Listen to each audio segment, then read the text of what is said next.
우리 집안 망치지 말고 네가 나가. 남동생 결혼식이 시작되기 30분 전 하객이 가득한 로비에서 시어머니는 수진에게 서류 봉투를 들이밀었습니다. 남편은 아내의 눈도 보지 못한 채 말했습니다. 여기 사인해. 이게 네가 책임지는 방법이야. 하지만 수진은 울지 않았습니다. 오늘은 제 동생 결혼식입니다. 여기서 이러시면 안 됩니다, 어머니. 그리고 며칠 뒤 시댁은 몰랐습니다. 그 서류 봉투 하나가 며칠 뒤 40억 운영자금을 막아 세울 줄은요. 오늘의 사연 시작합니다. 구독과 좋아요로 끝까지 함께 해주세요. 샹들리에 불빛이 로비 전체를 환하게 물들이고 있었습니다. 하얀 꽃으로 장식된 기둥마다 리본이 우아하게 늘어졌고 하객들의 웃음소리와 축하 인사가 로비 곳곳에 번졌습니다. 수지는 입구 쪽에서 안내 팸플릿을 챙기고 방명록 위치를 확인하며 바쁘게 움직였습니다. 어서 오세요. 이쪽으로 안내해 드릴게요. 수진이 하객 한 분 한 분께 고개를 숙이며 자리를 안내했습니다. 오늘은 하나뿐인 남동생 준서의 결혼식이었습니다. 준서가 3년 넘게 사귀어온 사람과 드디어 식을 올리는 날이었고 수지는 아침 일찍부터 식장에 나와 부모님 곁에서 이것저것 챙겼습니다. 대기실 쪽에서 준서가 달려나왔습니다. 예복 소매를 잡아당기며 수진 곁에 서더니 작은 목소리로 말했습니다. 누나, 나 너무 긴장되는데. 수진이 준서의 넥타이를 살짝 고쳐 매며 입꼬리를 올렸습니다. 오늘 하루만큼은 아무 걱정하지 마. 신부 얼굴만 보고 웃어. 준서가 수진의 눈을 보며 작게 웃었습니다. 알았어, 누나. 부모님은 혼주 자리에서 밀려드는 하객들과 인사를 나누느라 연신 고개를 숙였습니다. 아버지는 눈가가 이미 조금 붉어져 있었고 어머니는 손을 꼭 쥔 채 식장 이곳저곳을 바쁘게 살폈습니다. 수지는 그 모습을 보며 잠시 발걸음을 멈췄습니다. 이 가족에게 오늘이 얼마나 오래 기다려온 날인지 누구보다 잘 알고 있었습니다. 식이 시작되기 30분 전이었습니다. 로비에 하객이 가득 들어차고 분위기가 한창 부드럽게 흐르던 그때 유리 출입문이 거칠게 열렸습니다. 발소리가 딱딱하고 빨랐습니다. 수진이 반사적으로 고개를 돌렸습니다. 시어머니 명숙이었습니다. 짙은 감색 재킷에 금빛 브로치를 달고 명품 핸드백을 팔꿈치에 걸친 채 로비 한복판을 향해 성큼성큼 걸어 들어왔습니다. 그 뒤를 남편 태준이 굳은 얼굴로 따라 들어왔습니다. 태준의 얼굴에는 표정이 없었고 수진과 눈도 거의 마주치지 않았습니다. 수진은 두 사람의 기색에서 무언가 심상치 않은 기운을 감지했습니다. 명숙이 걸음을 멈추지 않고 곧장 수진을 향해 다가왔습니다. 양옆으로 하객들이 슬며시 비켜섰습니다. 명숙이 수진의 바로 앞에 멈춰서더니 얇은 입술을 비틀며 로비가 울릴 만큼 또렷한 목소리를 쏟아냈습니다. 수진아, 너 지금 여기서 웃으며 인사나 하고 있을 때야? 수진이 반사적으로 인사를 건네려던 입을 다물었습니다. 어머니 무슨... 명숙이 손을 들어 수진의 말을 잘라냈습니다. 로비에 흐르던 웃음소리가 하나씩 꺼져갔습니다. 하객들의 시선이 일제히 두 사람에게 쏠렸고 혼주 자리에 서 있던 수진의 어머니가 얼굴이 하얗게 굳어지며 자리에서 반쯤 일어섰습니다. 명숙이 핸드백에서 서류 봉투를 꺼내 수진의 눈앞에 들이밀었습니다. 서류가 수진의 눈앞에서 바들바들 흔들렸습니다. 명숙의 손이 떨린 것이 아니었습니다. 명숙은 일부러 종이를 세게 흔들며 수진을 몰아붙이고 있었습니다. 우리 회사가 지금 어떤 상황인지 알아? 이게 다 너 때문이야. 네가 처리했어야 할 계약이 완전히 잘못됐다고. 그 피해가 얼마인지 알기나 해? 신부 측 하객들이 모여있는 쪽에서 낮은 목소리들이 새어나왔습니다. 저분이 신랑 누나 아니에요? 왜 저 자리에서 저런 서류를 내밀어요? 결혼식 시작 직전에 무슨 일이래요? 시댁 쪽 사람이에요? 혼주들 앞에서 저러면 어떡해요? 그 목소리들이 수진의 귀에 또렷하게 박혔습니다. 남동생의 결혼식장에서 신부 측 가족들이 보는 앞에서 이 일이 벌어지고 있다는 사실이 온몸을 짓눌렀습니다. 명숙은 주변의 시선 따위는 아랑곳하지 않았습니다. 오히려 목소리를 더 높였습니다. 너 때문에 우리 집안이 망하게 생겼어. 우리 아들 앞길 막지 말고 네가 책임지고 나가. 내 친정 경사라고 숨으면 없던 일이 될 줄 알았니? 오늘 여기서라도 네가 책임진다고 말해. 수진의 어머니가 입술을 파르르 떨며 앞으로 나서려 했습니다. 아버지가 어머니의 팔을 붙잡았지만 아버지의 손도 함께 떨리고 있었습니다. 그 순간 대기실 쪽 문이 벌컥 열리며 예복 차림의 준서가 뛰어나왔습니다. 누나, 무슨 일이야? 내가 가서 말할게. 수진은 눈빛으로 준서를 멈춰 세웠습니다. 준서가 두 발짝 앞에서 굳어서자 수진이 낮게 말했습니다. 아니야, 준서야. 오늘 하루만큼은 아무 걱정하지 마. 신부 얼굴만 보고 웃어. 준서의 눈이 흔들렸습니다. 누나, 들어가. 준서가 입술을 꽉 다물고 천천히 대기실로 물러섰습니다.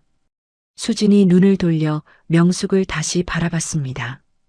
명숙은 그 짧은 순간에도 수진을 내려다보는 눈빛을 거두지 않았습니다.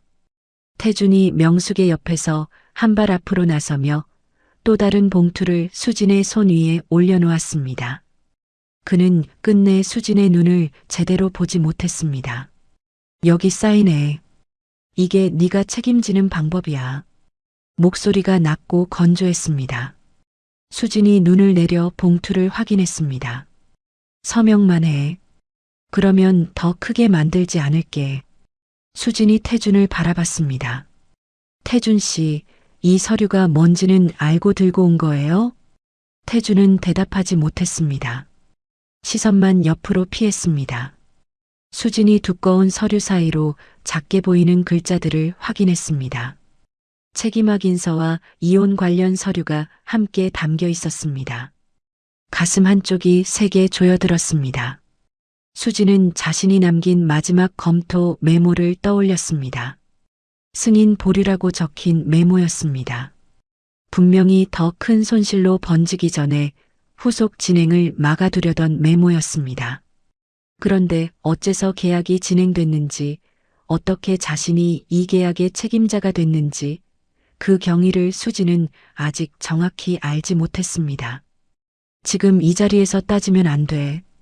수진이 속으로 이를 악물었습니다. 오늘 이 식장만큼은 지켜야 했습니다. 수진은 봉투를 양손으로 꼭 쥔 채 명숙의 눈을 다시 바라봤습니다. 명숙은 입꼬리를 아주 조금 올렸습니다. 이겼다고 생각하는 표정이었습니다. 오늘은 제 동생 결혼식입니다. 여기서 이러시면 안 됩니다, 어머니. 따질 일이 있으면 식이 끝난 뒤 따지겠습니다. 하지만 지금은 아닙니다. 수진이 낮지만 또렷한 목소리로 말했습니다. 떨리지 않았습니다. 명숙은 대꾸 없이 핸드백을 다시 팔꿈치에 걸쳤습니다. 그리고 돌아섰습니다. 태준도 한마디 없이 명숙의 뒤를 따라 출입문을 향해 걸어갔습니다. 유리문이 닫히며 두 사람의 뒷모습이 사라졌습니다. 로비에는 아무도 먼저 말을 꺼내지 않았습니다. 잠시 후 식장 직원이 조심스럽게 수진에게 다가왔습니다. 신랑님 입장 준비하셔야 합니다. 수진은 손에 든 봉투를 더 세게 움켜쥐었습니다. 굳어선 준서를 바라봤습니다. 들어가. 오늘은 내 결혼식이야. 준서가 입을 열었다가 닫았습니다. 수진이 먼저 고개를 돌렸습니다. 준서가 천천히 발걸음을 돌려 대기실 쪽으로 들어갔습니다. 수지는 어머니와 눈이 마주쳤습니다.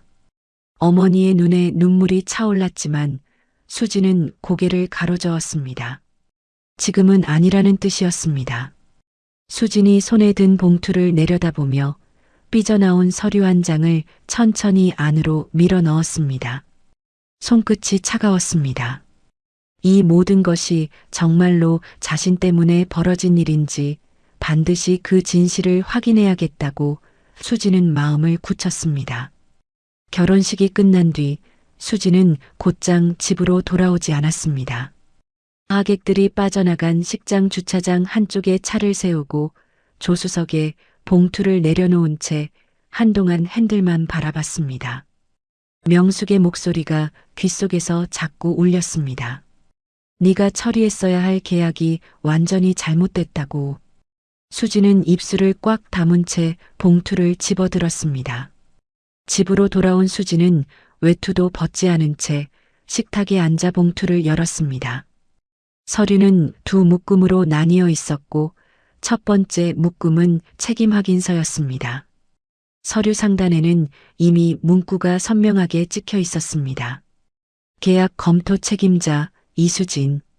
책임 확인서 중간에는 더 노골적인 문장도 있었습니다. 해당 계약으로 발생한 손실과 외부 분쟁에 대해 이수진이 실무 검토자로서 책임을 인정한다는 내용이었습니다. 수지는 그 문장을 읽다가 손을 멈췄습니다. 자신이 한 번도 인정한 적 없는 책임이 이미 문서 안에서 확정된 것처럼 적혀 있었습니다. 그제야 수지는 명숙과 태준이 단순히 사과를 요구하러 온 것이 아니라 처음부터 자신을 책임자로 세우려 했다는 사실을 깨달았습니다. 시선이 문서 하단으로 내려갔습니다. 날짜는 어제 결혼식 전날로 찍혀 있었습니다. 수지는 그 날짜를 손가락으로 짚은 채 움직이지 않았습니다. 결혼식장에서 즉흥적으로 벌어진 일이 아니었습니다. 적어도 하루 전부터 두 사람은 이 봉투를 들고 식장에 올 계획을 세우고 있었던 것입니다. 두 번째 묶음은 이혼 관련 서류였습니다.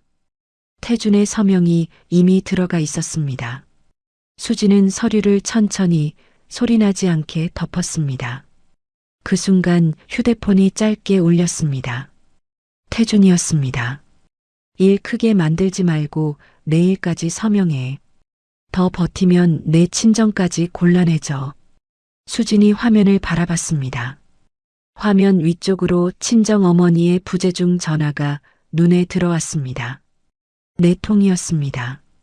수지는 전화를 걸지 못했습니다. 지금 어머니 목소리를 들으면 무너질 것 같았습니다. 수지는 문자를 눌렀습니다. 엄마, 나 괜찮아. 준서 결혼식 먼저 잘 끝내줘. 보내고 나서 한참 화면을 바라봤습니다. 몇 분 뒤 어머니에게서 답장이 왔습니다. 수진아, 무슨 일 있는 거니? 준서가 계속 내 얼굴만 보고 있더라. 수지는 그 문장을 보고 한참 동안 손가락을 움직이지 못했습니다. 아무 일 아니야. 오늘은 준서 결혼식만 생각해. 보내고 나서 수지는 휴대폰을 뒤집어 내려놓았습니다. 잠시 후 휴대폰이 다시 울렸습니다. 명숙이었습니다. 내일까지 정리해. 네가 인정하면 더는 친정까지 시끄럽게 만들지 않겠다. 수지는 그 문장을 두 번 읽었습니다. 친정이라는 단어에서 시선이 멈췄습니다. 오늘 결혼식장에서 하얗게 굳어있던 어머니의 얼굴이 눈앞에 떠올랐습니다. 입술이 가늘게 떨렸습니다. 수지는 휴대폰을 다시 뒤집었습니다. 수지는 자리에서 일어나 노트북을 가져왔습니다. 지난 3년간 직접 관리하던 업무 폴더를 열었습니다. 수진이 시댁회사에 들어왔을 때 회사는 연매출 400억대에 머물러 있었습니다. 전 계열사의 계약과 리스크, 은행 제출 자료를 수진이 직접 정리하기 시작한 뒤 회사는 3년 만에 800억대 중견기업으로 커졌습니다. 업계에서는 그 집 며느리가 들어온 뒤 회사가 믿을만해졌다는 말까지 돌았습니다. 회사가 일정 규모 이상 성장하면 성과를 별도로 정산하겠다는 약정도 있었지만 시댁은 가족이라는 이유로 그 약속을 계속 미뤄왔습니다. 처음에는 고맙다고 하던 태준도 회사 사람들이 수진의 검토를 더 신뢰하기 시작하자 달라졌습니다. 수진이 계약의 위험을 짚을 때마다 태준은 고개를 끄덕이는 대신 시선을 피했고 어느 날 밤에는 결국 이렇게 말했습니다. 내가 대표야. 내 회사에서 아내한테 허락받아야 해?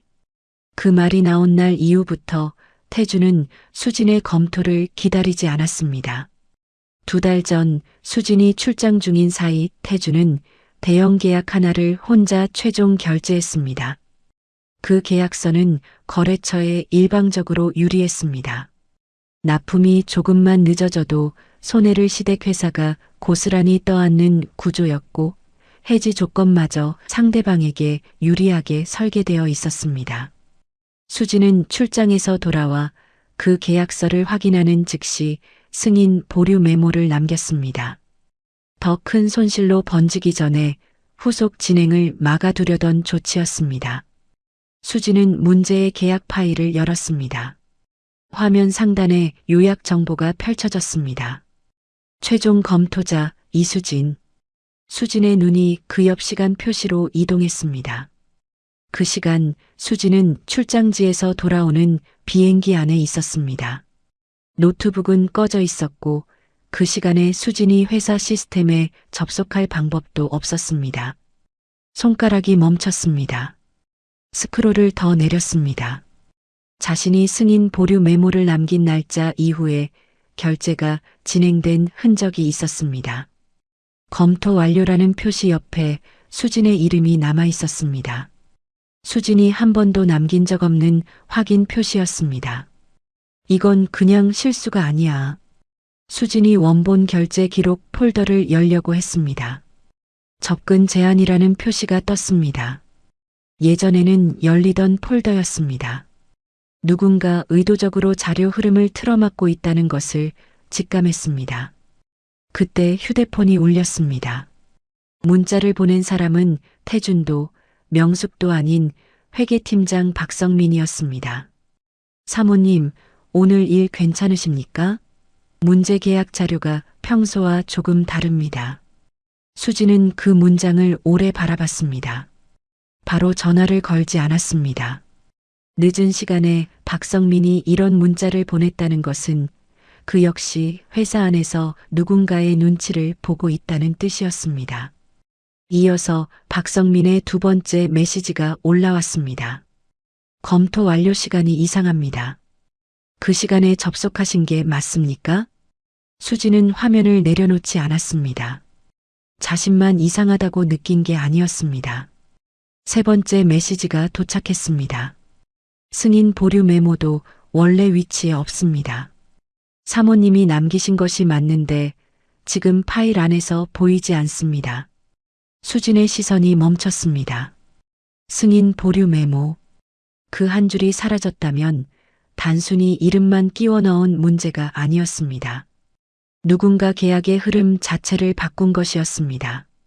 수진은 짧게 답장을 보냈습니다.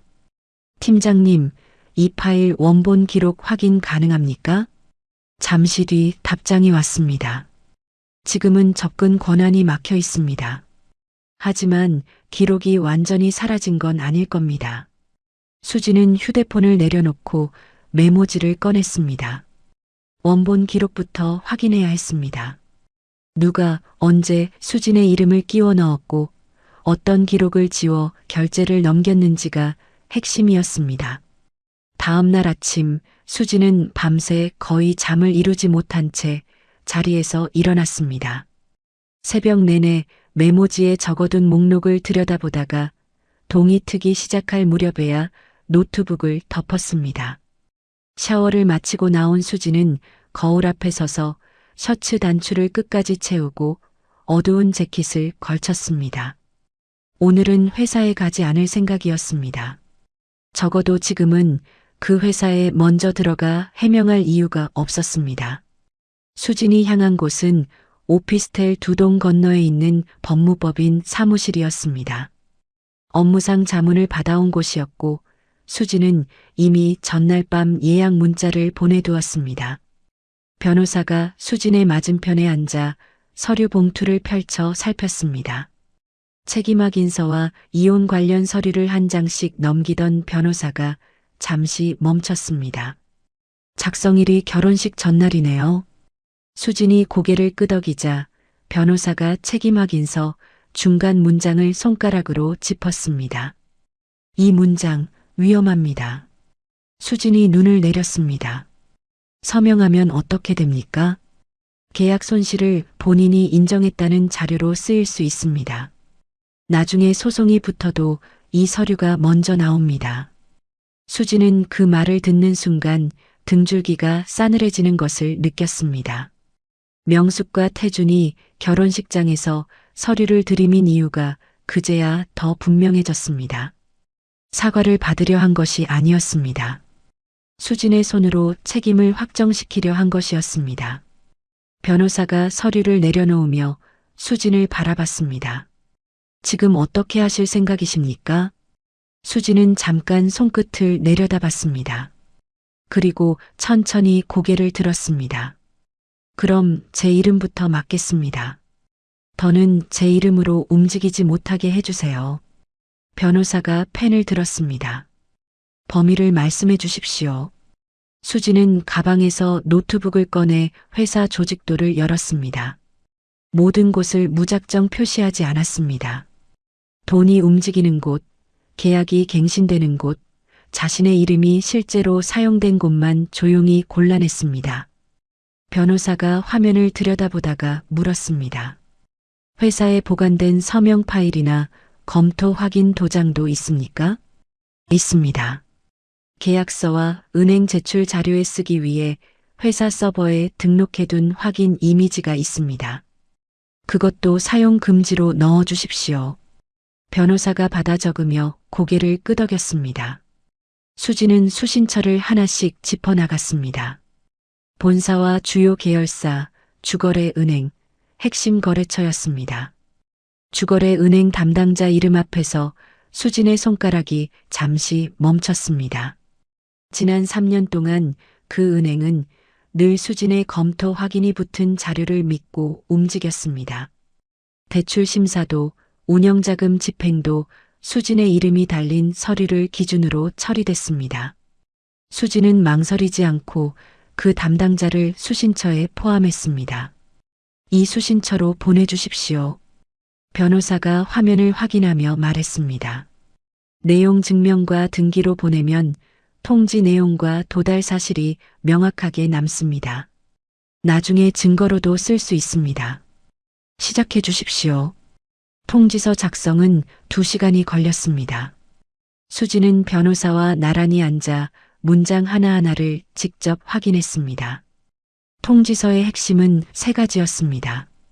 전 계열사 실무 지원 중단, 수진의 이름과 검토 메모, 서명 파일 무단 사용 금지, 그리고 이를 어길 경우 공식 절차로 대응하겠다는 통보였습니다.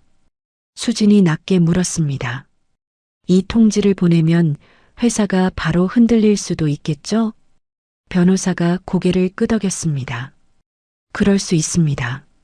하지만 지금은 회사보다 본인 명의가 먼저입니다. 수진이 마지막 문장까지 읽던 중 휴대폰이 울렸습니다. 명숙이었습니다. 수진은 휴대폰 화면을 뒤집었습니다. 변호사가 잠깐 멈췄습니다. 수진이 먼저 입을 열었습니다. 계속해 주세요. 변호사가 고개를 끄덕이며 다음 문장으로 넘어갔습니다. 휴대폰은 뒤집힌 채로 상담 테이블 위에 놓여 있었습니다. 명숙의 전화가 몇 번 더 울리다 끊겼습니다. 수진은 한 번도 돌아보지 않았습니다. 수진이 마지막 문장 확인을 마치고 고개를 들었습니다. 발송해 주십시오. 변호사가 서류를 봉투에 담으며 말했습니다.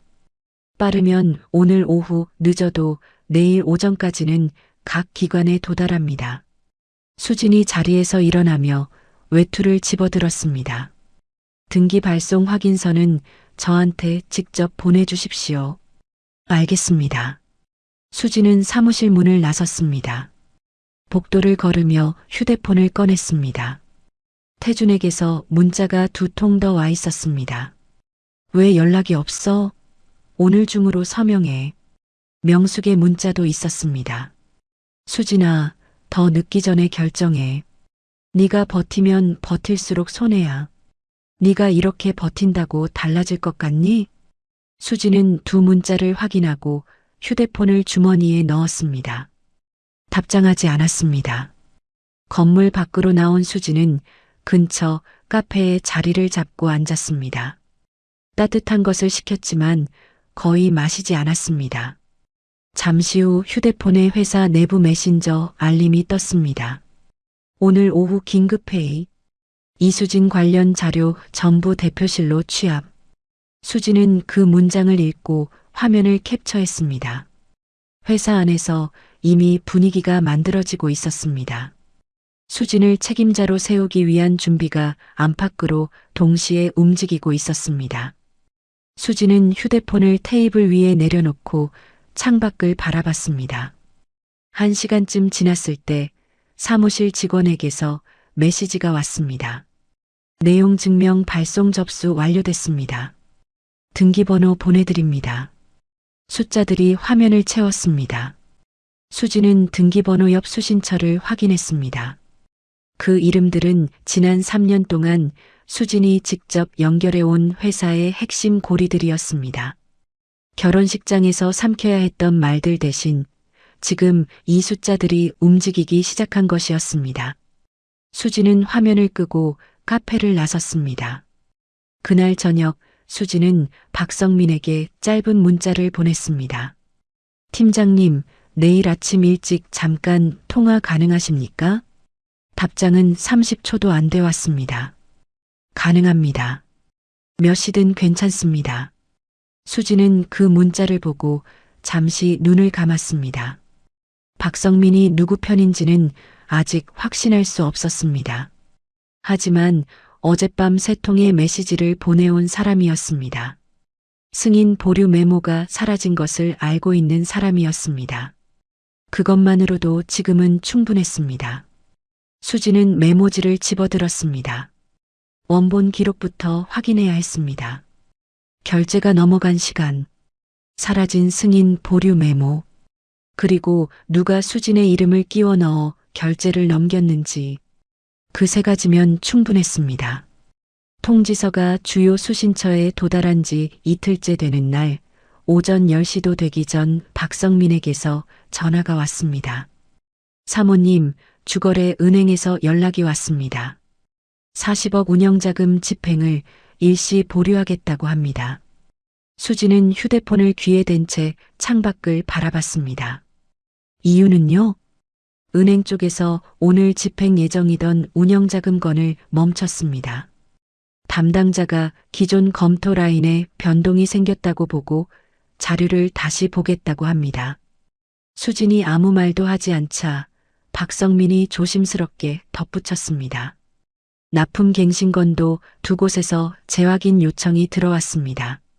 물류계약 쪽도 움직임이 있습니다. 알겠습니다. 지금은 움직이지 마시고 평소처럼 계세요. 수지는 짧게 숨을 고른 뒤 전화를 끊었습니다.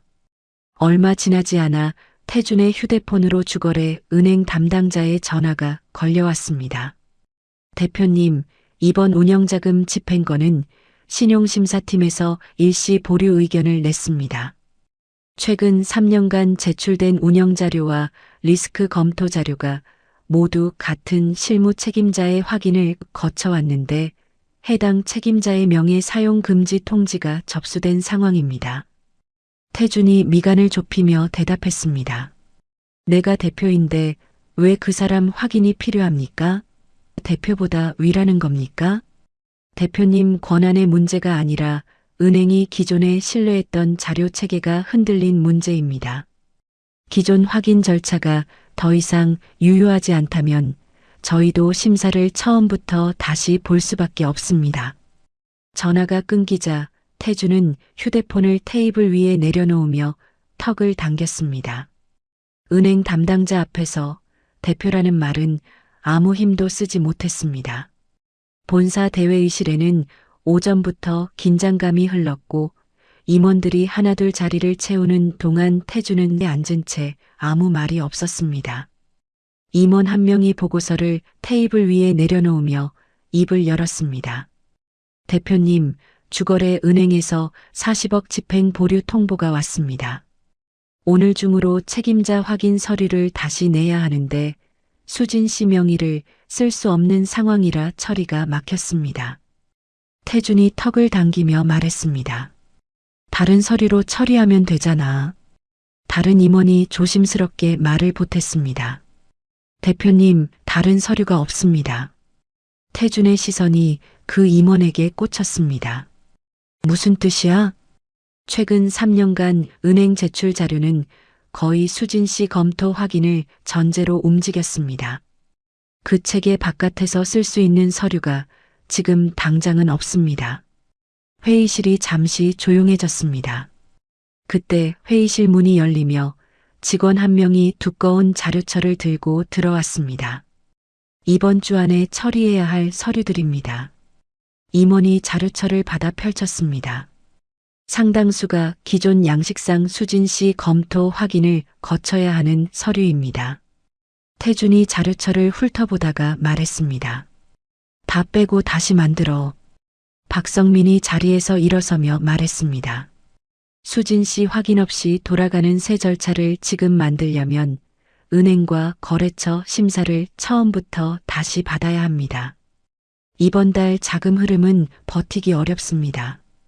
다른 임원이 자료를 넘기며 말을 이었습니다. 납품 갱신 2건도 재검토에 들어갔습니다.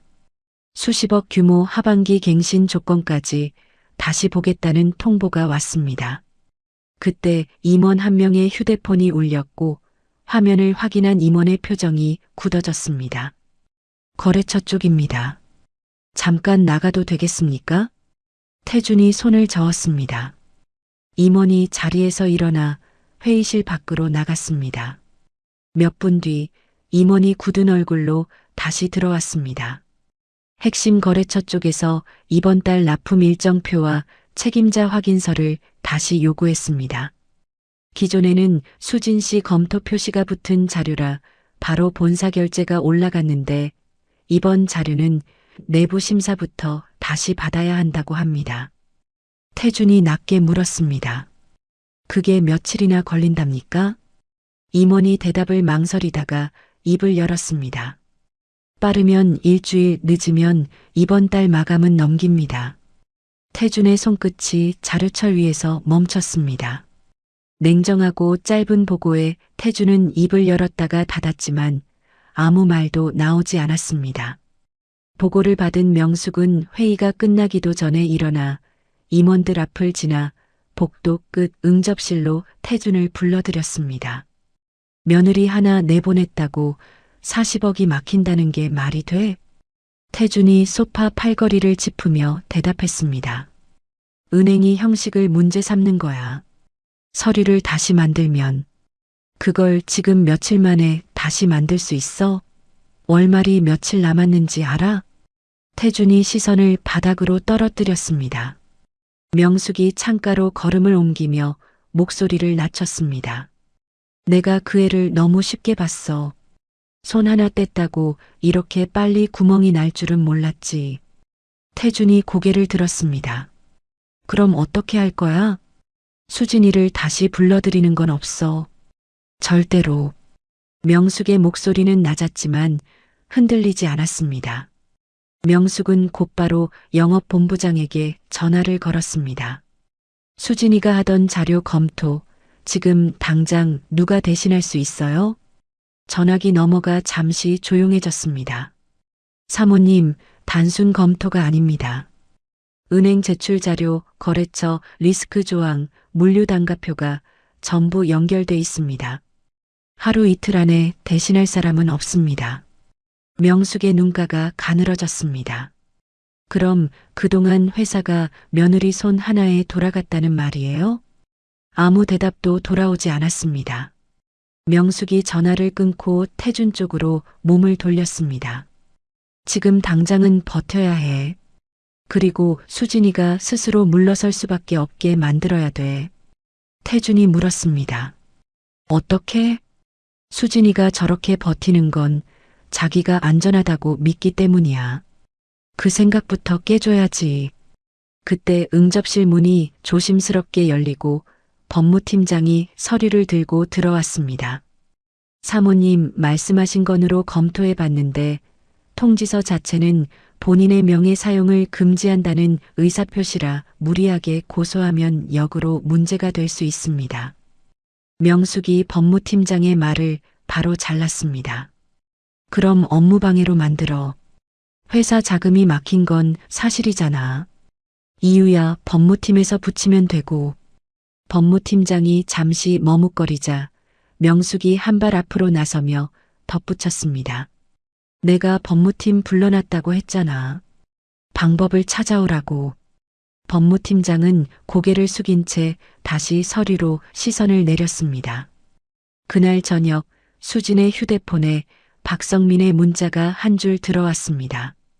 오늘 회의 이후 대표실과 법무팀 쪽 움직임이 있습니다. 내용은 아직 확인 중입니다. 수진은 그 문자를 읽고 휴대폰을 내려놓았습니다. 예상 밖의 움직임은 아니었습니다. 40억이 막히자마자 그들이 무언가를 꾸밀 것이라는 사실을 수진은 이미 예상하고 있었습니다. 수진은 메모지를 펼쳐 박성민이 확인해 줄 수 있는 것과 자신이 직접 준비해야 할 것을 나누어 적기 시작했습니다. 수진은 메모지 위에 짧게 적었습니다. 다음은 고소. 펜 끝이 잠시 멈췄습니다.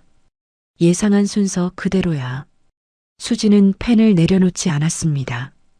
운영자금 집행이 보류된 그날 밤, 명숙은 응접실 소파에 앉아 오래 생각했습니다. 40억은 막혔고 거래처는 흔들렸으며 영업본부장마저 수진을 대신할 사람이 없다고 말했습니다. 명숙의 손가락이 핸드백 위에서 천천히 움직였습니다. 자금 압박을 버틸 시간이 길지 않다는 것을 명숙은 알고 있었습니다. 명숙이 낮게 중얼거렸습니다. 버티려면 돈이 필요해.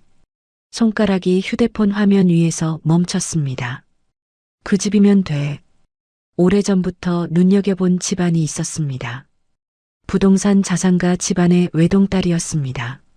어린 시절부터 집안끼리 알고 지냈고 몇 해 전부터 태준에게 호감을 보였던 집안이었습니다. 명숙은 오래전 그 집안 어머니가 했던 말을 떠올렸습니다. 우리 애가 아직도 태준 씨 이야기를 해요.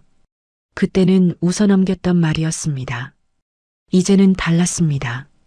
그 집안의 자금력이라면 막힌 대출 문제는 물론 회사의 자금난까지 숨통을 틔울 수 있었습니다. 명숙은 상대 집안의 어머니에게 문자를 보냈습니다. 오랜만에 차 한잔하고 싶네요. 시간 되시면 연락 주세요. 문자를 보내고 나서 명숙은 입꼬리를 올렸습니다. 그러나 그 미소는 금방 사라졌습니다. 새로운 자금줄을 잡으려면 먼저 수진 문제를 깔끔하게 정리해야 했습니다. 수진이 버티고 있는 한 재혼 집안이 선뜻 발을 들이기 어려웠습니다. 명숙은 다시 휴대폰을 들었습니다.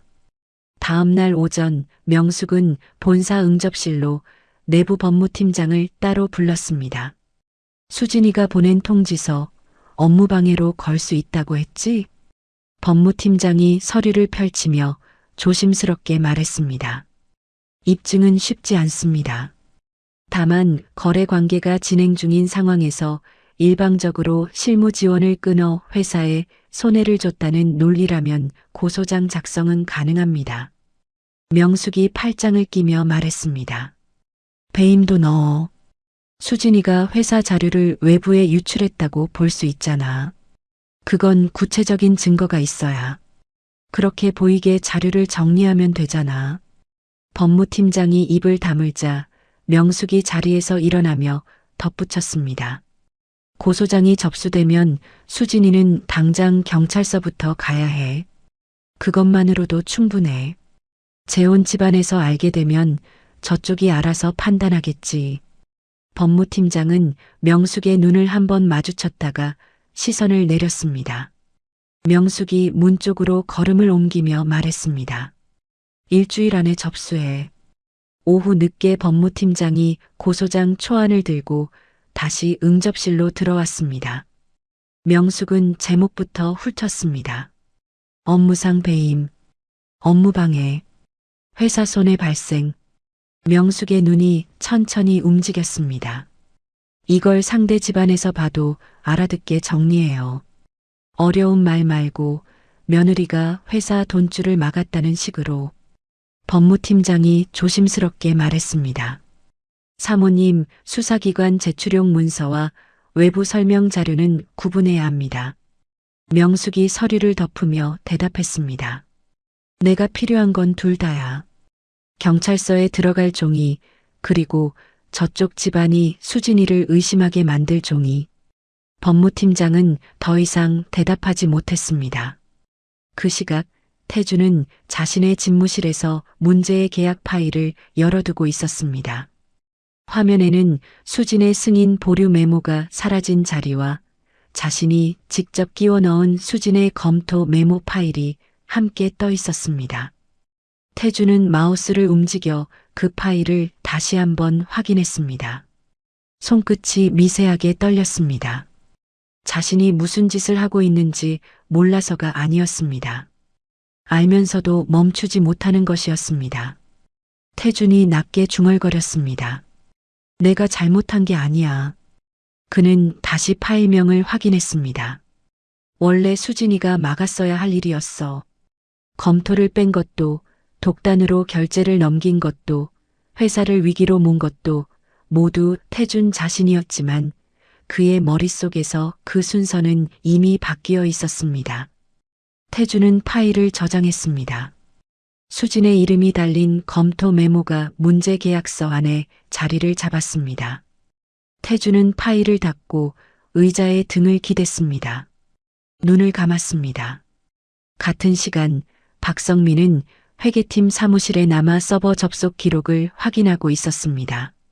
문제 계약 파일의 수정 시간이 다시 바뀌어 있었습니다. 태준의 대표 계정으로 접속한 흔적, 사라진 승인 보류 메모, 뒤늦게 끼워 넣어진 수진의 검토 메모. 박성민은 화면을 한참 바라보다가 낮게 말했습니다. 대표 계정 접속 시간, 수정 시간, 메모 삽입 시간. 그는 캡처 파일명을 저장했습니다. 이 기록은 지워도 흔적이 남습니다. 그리고 사내 보존 규정에 따라 원본 로그 보존 요청서를 작성했습니다. 아직 누구에게도 말하지 않았지만 조작은 이미 기록으로 남고 있었습니다. 며칠 뒤 명숙은 재혼 상대 집안의 어머니와 조용한 호텔 라운지에서 마주 앉았습니다. 명숙이 찻잔을 내려놓으며 먼저 입을 열었습니다. 태준이가 요즘 많이 힘들어요.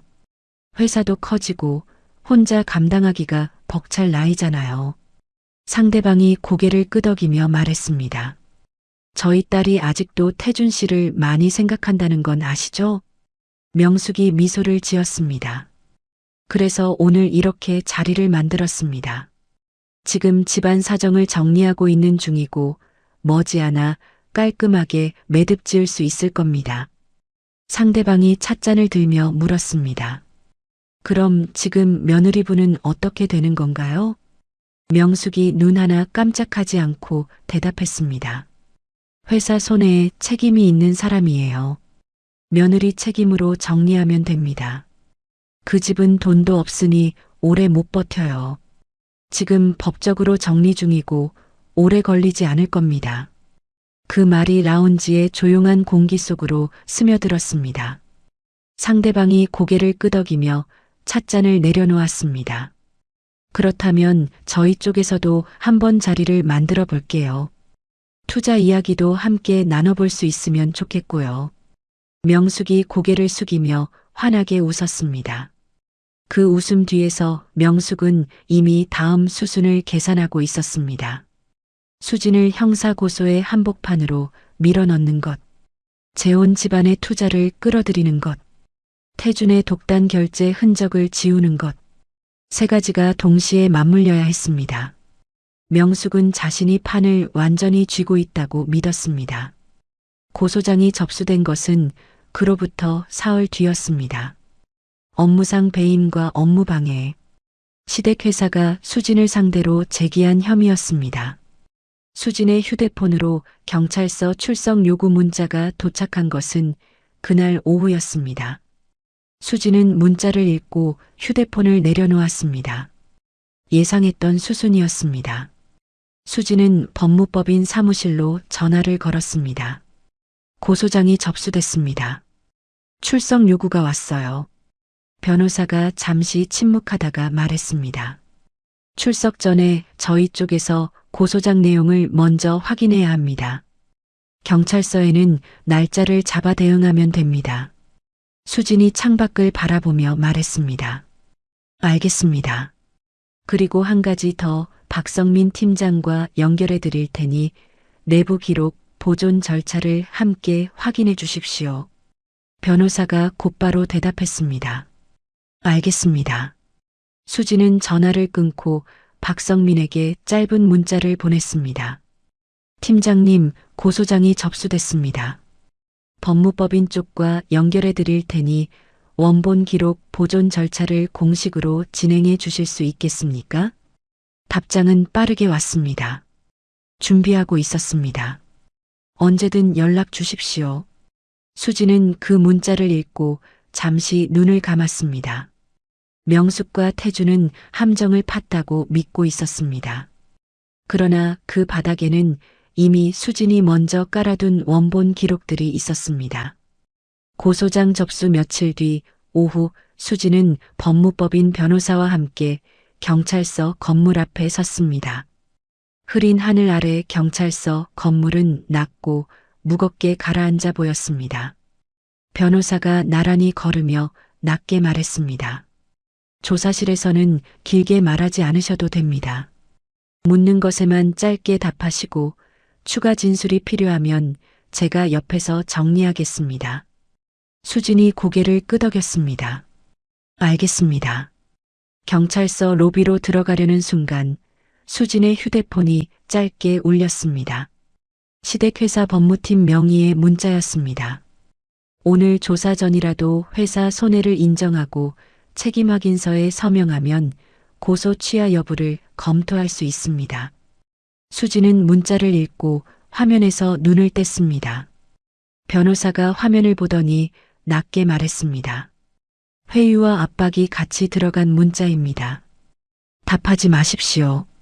이것도 보존하겠습니다. 수진은 화면을 캡처한 뒤 휴대폰을 가방에 넣었습니다. 그리고 조사실로 향했습니다. 조사실은 좁고 차가웠습니다. 형광등 불빛이 테이블 위를 환하게 비췄고 수진은 의자를 당겨 똑바로 앉았습니다. 맞은편에 앉은 40대 수사관은 피로감이 묻어나는 눈매와 달리 시선이 날카로웠습니다. 수사관이 파일을 펼쳤습니다.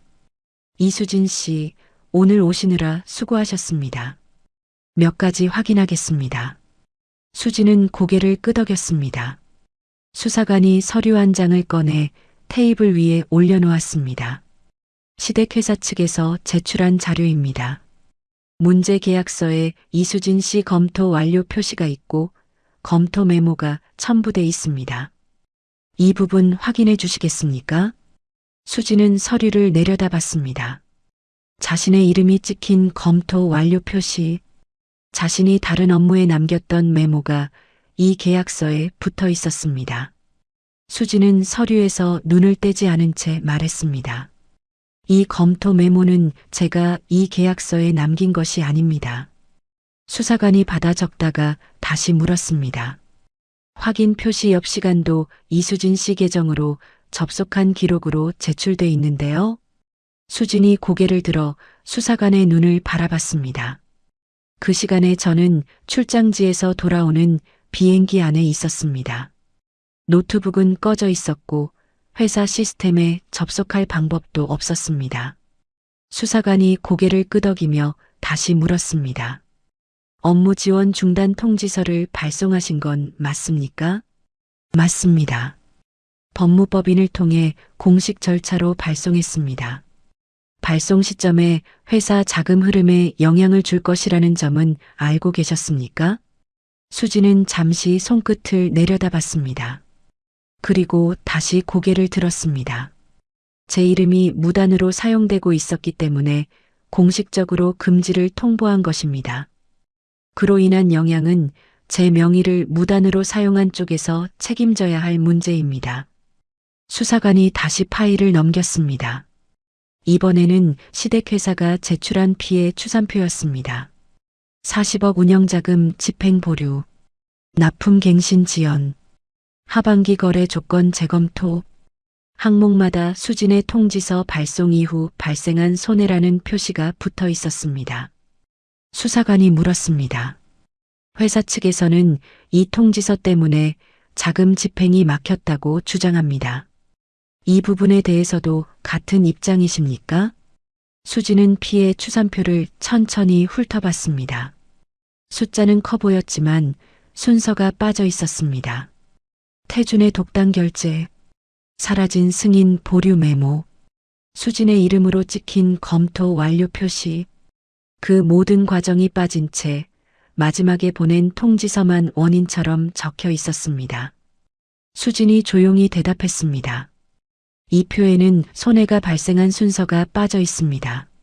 먼저 제 이름이 무단으로 사용됐고, 그 다음 제가 명예 사용 금지를 통보했습니다. 통지서가 원인이 아니라 무단 사용을 막기 위한 조치였습니다. 수사관이 다시 펜을 들었습니다.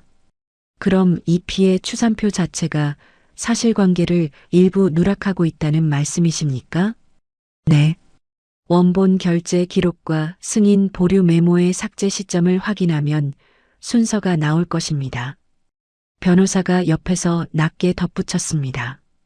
피고소인은 손해를 발생시킨 사람이 아니라 본인의 명의가 무단 사용되는 것을 막기 위해 통지한 당사자입니다. 이 부분은 원본 로그 확인이 필요합니다. 수사관은 한동안 서류를 내려다보다가 피해 추산표 옆에 짧게 메모를 남겼습니다. 그 시각 박성민은 회계팀 사무실에서 대표실 전화를 받았습니다. 법무팀 담당자의 목소리였습니다. 문제 계약 관련 로그는 대표실에서 일괄 취합하겠습니다. 원본 파일은 따로 건드리지 말고 출력본만 보내세요. 박성민은 잠시 멈췄습니다. 그리고 담담히 대답했습니다. 원본 로그는 사내 보존 규정에 따라 별도 보존 대상입니다. 대표실 요청만으로 삭제하거나 이동할 수 없습니다. 전화가 끊겼습니다. 박성민은 원본 로그 보존 요청서의 접수 시간을 캡처하며 낮게 말했습니다. 원본은 움직이면 안 됩니다. 화면에는 접수 완료 시간이 남아 있었습니다. 이 시간부터는 누구도 몰랐다고 말할 수 없습니다. 조사가 마무리될 무렵이었습니다. 수사관이 파일을 정리하며 수진을 바라봤습니다. 수진이 먼저 입을 열었습니다. 한 가지 요청드립니다. 문제 계약서의 원본 결제 기록을 확인해 주십시오. 수사관이 눈을 들었습니다. 원본 결제 기록이요? 네. 시댁 측이 제출한 자료에 담긴 검토 완료 시간과 실제 서버에 남은 접속 기록이 다를 것입니다. 원본 서버 기록은 회사 내부 보존 절차에 따라 확인이 가능합니다. 수사관이 수진을 한번 바라보다가 받아 적었습니다. 수진은 그것으로 충분했습니다. 경찰서를 나선 수진은 건물 밖 계단에서 잠깐 멈췄습니다. 변호사가 옆에서 낮게 말했습니다. 잘하셨습니다. 원본 기록 확인 요청은 수사관 기록에 남습니다. 시댁 측이 제출한 자료와 실제 서버 기록이 다르다면 수사 방향이 바뀔 수 있습니다. 수진이 물었습니다. 그럼 이제 기다리면 됩니까? 변호사가 고개를 저었습니다. 아니요. 기록이 사라지지 않게 막아야 합니다. 수진이 고개를 끄덕였습니다. 그 일은 이미 시작했습니다. 수진이 계단을 내려갔습니다. 걷는 내내 결혼식장에서 하객들이 보는 앞에서 서류를 들이밀던 명숙의 얼굴이 떠올랐습니다. 너 때문에 우리 집안이 망하게 생겼어. 우리 아들 앞길 막지 말고 네가 책임지고 나가. 수진은 그 목소리를 떠올리면서도 걸음을 멈추지 않았습니다. 그날 저녁 수진은 박성민에게 전화를 걸었습니다. 팀장님, 오늘 조사에서 원본 결제 기록 확인을 요청했습니다. 수사기관 쪽에서 서버 기록을 들여다보게 되면 내부에서도 공식 보존 절차가 함께 진행되어야 합니다. 박성민의 대답은 조용했지만 또렷했습니다. 이미 시작했습니다. 원본 로그 보존 요청서는 사내 규정에 따라 정식으로 올렸고 수정 이력이 남은 파일도 별도로 확보해 두었습니다. 수진이 눈을 감았다가 떴습니다. 수고하셨습니다, 팀장님. 사모님이 먼저 공식 절차를 만들어 두셨습니다. 전화가 끊겼습니다. 수진은 휴대폰을 내려놓고 창밖을 바라봤습니다.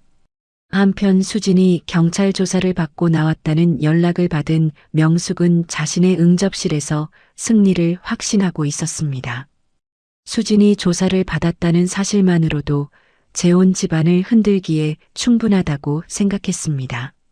명숙은 태준에게 문자를 보냈습니다. 투자 협약식 날짜 잡아. 이제 수진이는 끝났어.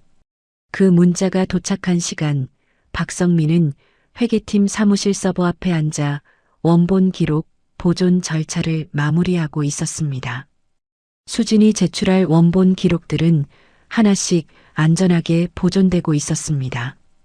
투자 협약식 당일 아침 본사 대회의실은 이른 시간부터 분주하게 움직였습니다. 임원들이 자료를 배포하고 회의 테이블 위에 음료와 서류가 가지런히 놓였습니다. 명숙은 회의실 입구에서 재혼 상대 집안 측 인사를 직접 맞았습니다. 재혼 상대 집안의 투자 실무를 맡은 중년 남성으로 오늘 협약 여부를 최종 판단할 권한을 가진 사람이었습니다. 명숙이 환하게 웃으며 두 손으로 악수를 건넸습니다.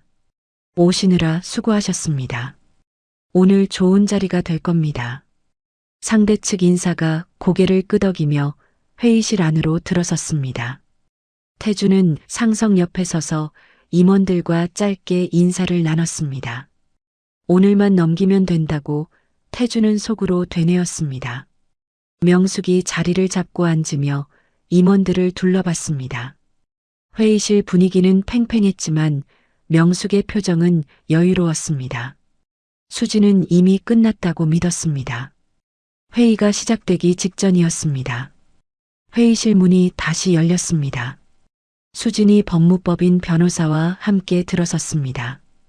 회의실 안의 공기가 순식간에 달라졌습니다. 명숙의 얼굴이 굳었습니다. 태주는 의자 팔걸이를 손으로 짚었습니다. 수진은 주위의 시선을 받으면서도 걸음을 늦추지 않았습니다. 변호사가 먼저 입을 열었습니다. 최종 실사 자료에 이수진 씨의 검토 표시가 다시 사용된 사실을 확인했습니다. 명의 사용 금지 통지 당사자로서 해당 자료의 사용 경위와 폐기 여부를 확인하기 위해 법무대리인과 함께 출석했습니다. 명숙이 자리에서 반쯤 일어나며 말했습니다. 지금 무슨 짓이야? 여기가 어딘 줄 알아? 수진이 명숙을 바라봤습니다.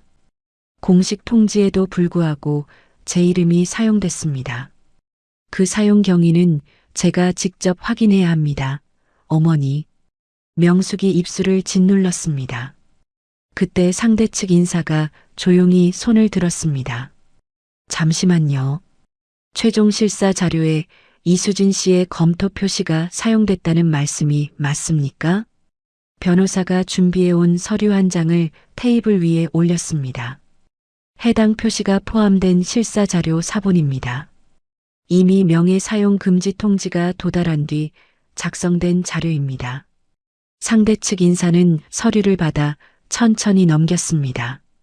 상대 측 인사가 서류에서 눈을 떼지 않은 채 물었습니다. 이 자료가 저희에게 제출된 최종 실사 자료입니까? 변호사가 대답했습니다. 맞습니다. 이 안에 이수진 씨의 검토 표시가 들어가 있습니다. 상대 측 인사의 표정이 굳어졌습니다. 그 표시가 무단 사용된 것이라면 이 실사는 처음부터 다시 봐야 합니다. 명숙이 다급히 말했습니다. 그건 단순한 실무 착오입니다. 오늘 투자 논의와는 상관없는 문제예요. 상대 측 인사가 고개를 들었습니다. 투자 실사 자료에 들어간 검토 표시가 무단 사용된 것이라면 저희에게는 가장 중요한 문제입니다. 그는 수진 쪽을 바라봤습니다. 말씀해 보시죠. 이 자리에서 확인하겠습니다. 그 한마디에 명숙의 얼굴이 굳어졌습니다. 수진은 천천히 자리에서 일어났습니다. 명숙이 분위기를 다잡으며 말했습니다. 지난번 내부 문제는 정리 절차에 들어갔고 법적으로도 대응 중입니다. 오늘 자리는 그와 별개로. 수진이 말을 이었습니다. 확인하실 자료가 있습니다. 변호사가 노트북을 열고 대형 스크린과 연결했습니다. 회의실 전면 화면이 켜졌습니다. 첫 번째로 화면에 띄워진 것은 문제 계약서의 원본이었습니다. 수진이 조용히 말했습니다. 이 계약서는 제가 출장 중이던 때 대표이사 단독으로 최종 결재된 것입니다. 거래처에 일방적으로 유리한 조항이 복수로 포함돼 있고 회사가 감당해야 할 손실 규모는 100억대에 달합니다. 태준의 얼굴에서 핏기가 빠졌습니다. 임원들이 화면으로 시선을 고정했습니다. 상대 측 인사가 몸을 앞으로 기울였습니다. 명숙이 낮게 말했습니다. 그건 이미 알려진 내용이야. 지금 여기서 왜? 수진이 말을 이었습니다. 다음 자료입니다. 두 번째로 화면에 뜬 것은 서버 접속 기록이었습니다. 수진의 검토 완료 표시가 찍힌 시간, 그 시간에 실제로 접속한 계정, 그리고 사라진 승인 보류 메모가 삭제된 시점과 수진의 검토 메모가 계약서 파일 안에 삽입된 시점. 두 작업이 모두 같은 계정에서 같은 날 이루어진 기록이었습니다. 태준의 대표 계정이었습니다. 임원들이 일제히 술렁였습니다. 한 임원이 낮게 말했습니다. 대표 계정이네요. 다른 임원이 화면에서 눈을 떼지 못한 채 대답했습니다. 삭제 시점하고 삽입 시점이 붙어 있습니다. 또 다른 임원이 나직하게 물었습니다. 저게 사후 수정 기록이라는 건가? 아무도 큰 소리로 대답하지 않았습니다. 태주는 시선을 테이블 위로 떨어뜨렸습니다. 명숙은 입을 열었다가 닫았습니다. 수진이 다시 입을 열었습니다. 마지막 자료입니다. 변호사가 녹취 파일의 출처 확인서와 제공 동의서를 먼저 화면에 띄웠습니다. 투자 검토 과정에서 상대 측 가족이 보관하고 있던 대화 기록입니다. 제공자 동의를 받아 오늘 이 자리에서 확인 자료로 제출합니다. 그 다음 회의실 스피커에서 음성이 흘러나왔습니다. 낮고 또렷한 명숙의 목소리였습니다. 며느리 책임으로 정리하면 됩니다. 그 집은 돈도 없으니 오래 못 버텨요. 지금 법적으로 정리 중이고 오래 걸리지 않을 겁니다. 회의실이 굳었습니다. 상대 측 인사가 명숙을 바라봤습니다. 방금 목소리, 사모님 맞습니까? 명숙은 대답하지 못했습니다. 상대 측 인사의 눈가가 가늘어졌습니다. 며느리 책임으로 정리한다는 말이 이런 뜻이었습니까? 명숙의 얼굴에서 혈색이 사라졌습니다. 손이 테이블 위에서 움직이지 않았습니다. 임원들이 명숙을 바라봤습니다. 아무도 먼저 말하지 않았습니다. 상대 측 인사가 천천히 자리에서 일어났습니다. 수행원에게 짧게 무언가를 건넨 뒤 수진 쪽을 한번 바라봤습니다. 그리고 명숙을 향해 단호하게 말했습니다. 투자 협의와 혼담 모두 없던 일로 하겠습니다. 오늘 확인한 자료를 보고도 이 일을 진행할 수는 없습니다. 상대 측 인사가 자료를 챙겨 회의실 문을 향해 걸어갔고 수행원이 조용히 뒤를 따랐습니다. 문이 닫히자 회의실 안의 공기가 무겁게 가라앉았습니다. 회의실에 남은 사람들은 한동안 아무 말도 하지 못했습니다. 명숙이 천천히 수진을 바라봤습니다. 입을 열려 했지만 말이 나오지 않았습니다.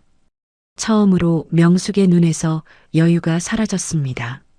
태준이 자리에서 일어나려다가 다시 주저앉았습니다. 임원 한 명이 낮게 말했습니다. 이사회를 소집해야 할 것 같습니다. 다른 임원이 말을 받았습니다. 내부 감사도 함께요. 태준을 향한 시선들이 싸늘하게 모였습니다. 변호사가 수진 옆에서 조용히 서류를 정리했습니다. 수진은 스크린을 바라봤습니다. 서버 기록이 여전히 화면에 떠 있었습니다. 명숙이 마지막으로 낮게 내뱉었습니다. 수진아, 이게 무슨 짓이야? 수진이 명숙을 향해 돌아섰습니다. 그리고 조용하고 또렷하게 말했습니다. 어머니가 먼저 시작하셨습니다. 수진은 변호사와 함께 회의실을 나섰습니다. 등 뒤로 임원들이 다시 웅성거리는 소리가 들렸습니다. 수진은 돌아보지 않았습니다. 투자 협약식에서 진실이 드러난 뒤 시댁회사는 빠르게 무너지기 시작했습니다. 재혼 집안의 투자 철회 소식은 하루 만에 업계 안에 퍼졌습니다. 그날 오전 명숙은 주거래 은행 담당자와 전화 통화를 했습니다. 은행 담당자가 차갑게 말했습니다. 현재 상태로는 추가 대출 검토가 어렵습니다. 명숙이 책상 끝을 짚었습니다. 투자만 들어오면 풀릴 문제였잖아요. 그 투자가 철회된 이상 은행도 기존 조건을 그대로 유지하기 어렵습니다. 신용등급 재산정 절차도 함께 들어갑니다. 태준은 이사회 결정으로 경영 일선에서 배제됐고 내부 감사와 함께 수사와 민사 절차에 들어갔습니다.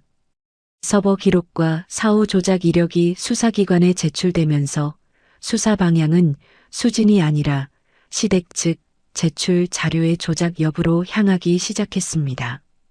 시댁은 사방이 막혔습니다. 그 무렵 수진 측의 정산 및 손해배상 협상 요구서가 시댁 회사에 공식으로 도달했습니다. 협상 테이블은 조용하고 차가웠습니다. 수진은 변호사와 나란히 앉았고 맞은편에는 명숙과 시댁 측 대리인이 자리를 잡았습니다. 수진 측이 요구한 정산 규모는 성과 보수와 회사 가치 상승분 정산, 허위 고소에 따른 손해배상 등을 합쳐 100억 원에 가까운 금액이었습니다. 명숙이 서류를 내려다보다가 입을 열었습니다. 이 금액은 말이 안 돼. 우리가 어떻게 이걸 감당해? 수진의 변호사가 자료를 펼치며 말했습니다. 3년간의 성과 보수 약정과 회사 가치 상승에 따른 정산 청구는 계약상 근거가 있습니다. 허위 고소에 따른 손해배상은 별도입니다. 소송으로 가도 충분히 다툴 수 있는 항목들입니다. 명숙이 시댁 측 대리인을 바라봤습니다. 대리인이 낮게 고개를 저었습니다. 현금으로는 불가능합니다. 명숙이 대리인을 노려봤습니다. 불가능하다는 말 말고 방법을 말해요. 대리인이 조심스럽게 대답했습니다. 추가 대출이 전면 보류된 상태입니다. 상가를 금매로 처분하면 손해가 더 커집니다. 현금으로 맞출 방법은 없습니다. 결국 자산으로 협상하는 수밖에 없습니다. 명숙이 눈을 감았다가 떴습니다. 입술이 움직였지만 말이 나오지 않았습니다. 며칠 뒤 외부 감정평가 결과가 나왔습니다. 시댁그룹의 핵심 계열사인 냉장 물류와 창고 관리 계열사의 지분 가치는 100억 원대였습니다. 수진의 변호사가 명숙 측에 새로운 제안서를 건넸습니다. 현금 정산 대신 해당 계열사에 지분 전부를 넘기는 방식이었습니다. 문제 계약에서 생긴 손실과 우발 채무는 시댁과 태준이 책임지는 조건이었습니다. 새 회사는 문제 계약의 손실과 우발 채무를 떠안지 않는 구조로 출발할 수 있었습니다. 명숙은 제안서를 오래 들여다봤습니다. 명숙이 낮게 말했습니다. 이 회사만은 안 돼. 대리인이 고개를 저었습니다. 사모님, 남은 카드가 없습니다. 이건 우리 집 마지막 버팀목이야. 그래서 상대도 이걸 요구하는 겁니다. 수진의 변호사가 서류를 정리하며 말했습니다. 현금 정산이 어려우신 상황에서 저희가 드릴 수 있는 마지막 제안입니다. 그날 오후 시댁 측 대리인의 휴대폰으로 주거래 은행 담당자의 전화가 걸려왔습니다. 대리인은 통화를 마친 뒤 한동안 말을 잇지 못했습니다. 명숙이 날카롭게 물었습니다. 또 뭐예요? 대리인이 서류철을 덮으며 낮게 대답했습니다. 은행 쪽에서 기존 여신 조건을 다시 보겠다고 합니다. 추가 담보 없이는 만기 연장도 장담하기 어렵다고 합니다. 명숙의 눈이 흔들렸습니다. 그럼 상가를 담보로 더 넣으면 되잖아. 이미 평가액이 많이 깎였습니다. 금매로 내놓으면 손실이 더 커지고 그 돈으로도 정산 규모를 맞추기 어렵습니다. 회의실 안이 조용해졌습니다. 수지는 아무 말도 하지 않았습니다. 명숙이 붙잡고 있는 마지막 카드가 더 이상 현금이 아니라는 사실을 그 자리에 있던 사람들은 모두 알고 있었습니다. 명숙이 끝까지 지키려 했던 핵심 계열사를 이제 내놓아야 한다는 사실이 현실로 다가왔습니다. 팽팽한 협상이 몇 주 동안 이어졌습니다. 명숙은 버텼습니다. 조건을 바꾸자고 했고 금액을 줄이자고 했고 시간을 더 달라고 했습니다. 수진 측은 움직이지 않았습니다. 결국 명숙은 서류를 받아들었습니다. 손에 펜을 쥔 채 명숙은 수진을 바라봤습니다. 수진은 명숙의 시선을 피하지 않았습니다. 명숙이 천천히 펜을 움직였습니다. 지분양도 계약서 서명란 위에 끝내 명숙의 이름이 올라갔습니다. 며느리를 빈손으로 내쫓으려 했던 명숙이 자신이 끝까지 지키려 했던 핵심 알짜 계열사를 며느리에게 넘기는 계약서에 서명한 것이었습니다. 변호사가 서류를 확인한 뒤 수진 쪽으로 밀어놓았습니다. 수진이 서류를 받아들었습니다. 명숙이 낮게 말했습니다. 그래도 이 회사가 어디서 시작됐는지는 잊지 마. 우리 집 이름으로 컸어. 수진은 서류를 가방에 넣으며 조용히 대답했습니다. 그래서 문제 계약의 손실과 우발 채무는 그 집 이름으로 남겨두었습니다. 명숙의 입술이 굳었습니다. 수진아, 이제 회사 일로 저를 부르실 일은 없습니다. 수진은 자리에서 일어났습니다. 명숙은 더 붙잡지 못했습니다. 명숙은 고개를 들지 않았습니다. 지분양도 절차가 끝난 다음 날 냉장 물류 계열사 직원들에게 대표 변경 공지가 내려갔습니다. 회의실에 모인 직원들은 처음에는 서로 눈치만 보았습니다. 그동안 본사 지시가 내려오면 가장 먼저 수습하던 사람, 거래처 클레임을 밤늦게까지 정리하던 사람, 은행 제출 자료를 직접 챙기던 사람이 누구였는지 모두 알고 있었습니다. 직원 한 명이 조심스럽게 말했습니다. 결국 이수진 대표님이 맡게 되신 거네요. 다른 직원이 작게 고개를 끄덕였습니다. 그럼 적어도 일은 제대로 돌아가겠죠. 또 다른 직원이 낮게 덧붙였습니다. 본사보다 현장을 더 잘 아는 사람이니까요. 그 짧은 말들이 회의실 안에 남았습니다. 시댁이 끝까지 인정하지 않았던 이름을 현장 사람들은 이미 오래전부터 알고 있었습니다. 핵심 물류망을 잃은 시댁 회사는 남은 계열사들의 물류비와 운송단가 부담이 커지며 비용 구조 전체를 다시 손봐야 하는 처지에 놓였습니다. 태주는 더 이상 회사의 주요 결제선에 이름을 올리지 못했습니다. 박성민은 수진에게 짧은 문자를 보냈습니다.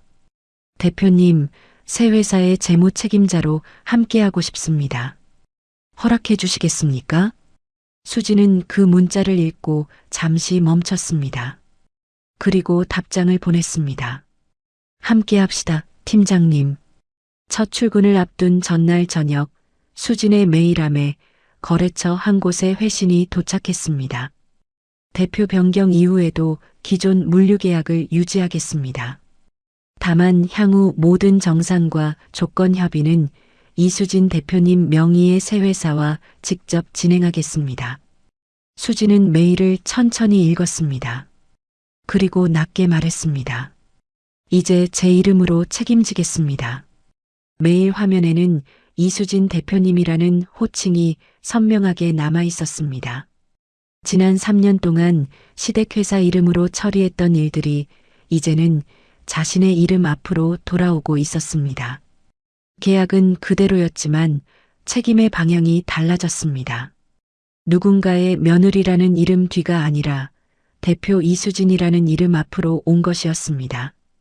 다음 날 아침 수진은 새 회사 건물 앞에 섰습니다. 유리 외벽에는 새 회사 이름이 새겨져 있었습니다. 더 이상 시댁의 이름 뒤에 가려진 회사가 아니었습니다. 수진은 잠시 그 글자를 바라봤습니다. 3년 동안 실무는 도맡았지만 정작 회사의 공식 자리에서는 가족이라는 말 뒤에 가려져 있던 시간이 떠올랐습니다. 결혼식장에서 명숙이 내밀던 서류, 태준이 눈을 피하며 봉투를 올려놓던 손, 조사실의 차가운 형광등 불빛, 그 모든 시간을 지나 수진은 지금 이 자리에 서 있었습니다. 수진은 숨을 한번 고르고 건물 안으로 들어갔습니다. 엘리베이터 문이 열리고 수진은 대표실 앞에 섰습니다. 문패에 적힌 이름은 이수진이었습니다. 수진이 문을 열었습니다. 박성민이 안에서 기다리고 있었습니다. 대표님, 오늘 첫 출근이십니다. 수진이 자리에 앉으며 말했습니다. 시작합시다. 수진은 결혼식장에서 서류를 손에 쥐던 그날부터 단 한 번도 무너지지 않았습니다. 울지 않았고 소리치지 않았습니다. 대신 서류와 숫자, 공식 절차로 모든 것을 되돌려 놓았습니다. 시모는 며느리를 빈손으로 내쫓으려 했습니다. 하지만 결국 자신이 끝까지 지키려 했던 회사를 수진에게 넘기는 계약서에 서명해야 했습니다. 남편은 아내를 이혼 서류로 짓누르려 했습니다. 하지만 결국 경영 일선에서 물러나 긴 법적 절차를 마주하게 됐습니다. 가족이라는 이름 뒤에 숨어 3년의 헌신을 배신으로 갚은 사람들의 이야기였습니다. 그리고 그 배신을 감정이 아닌 증거로, 눈물이 아닌 기록으로 되갚은 한 여성의 이야기이기도 했습니다.